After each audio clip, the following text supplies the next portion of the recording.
তো বন্ধুসকল আপোনালোকক মই আজি লৈ গৈ আছোঁ অসমৰ বীৰ জোৱান ইণ্ডিয়ান আৰ্মি হৰধন ৰায়ৰ ঘৰত, যি দেশমাতৃৰ কাৰণে শ্বহীদ হ'ল পাকিস্তানৰ লগত সংঘৰ্ষ কৰি। তেওঁৰ ঘৰৰ পৰিস্থিতিটো আপোনালোকক অলপ দেখুৱাবলৈ চেষ্টা কৰিম। তো বলক ভিডিঅ'টো আৰম্ভ কৰোঁ।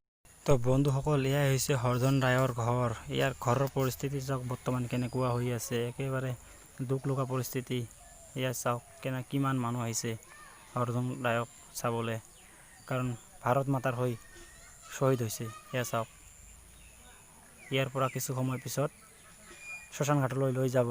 তো আপোনালোকক দেখুৱাই আছোঁ, ভিডিঅ'টো চাই থাকক।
আমি বিভিন্ন দল সংগঠনৰ সাংবাদিক বন্ধুসকলক এই মঞ্চৰ কাষৰ পৰা অকণ কাষত যাবলৈ অনুৰোধ জনাইছোঁ, আৰু যিখন আসন আছে আসনত বহিবৰ কাৰণে অনুৰোধ জনাইছোঁ। আমি অনুৰোধ জনাইছোঁ লুচি ৰয়, মহিলা বিজেপিৰ মহিলা মঞ্চৰ ৰাজ্যিক সম্পাদিকা। আমি ইয়াৰ পিছতে সামৰিক বাহিনীৰ জোৱানসকলে তেখেতসকলৰ শ্ৰদ্ধাঞ্জলি জ্ঞাপন কৰিব। আমি মাইক্ৰফোন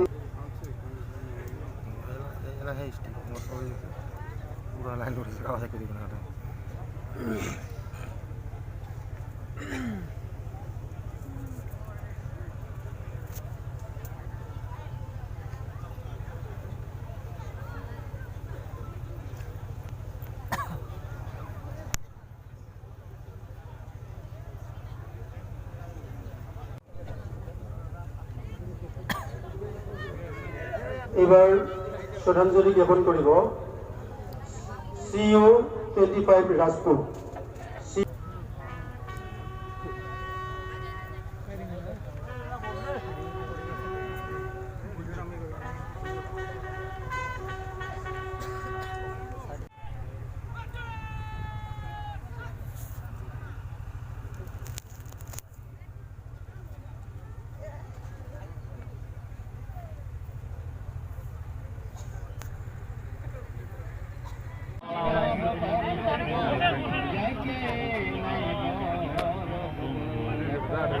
তো এতিয়া হৰধন ৰায়ৰ নৰ্ছৰ দেহ এতিয়া চিতাত তুলি দিছে আৰু এতিয়া পৰি আছে। আমি এতিয়া যাম।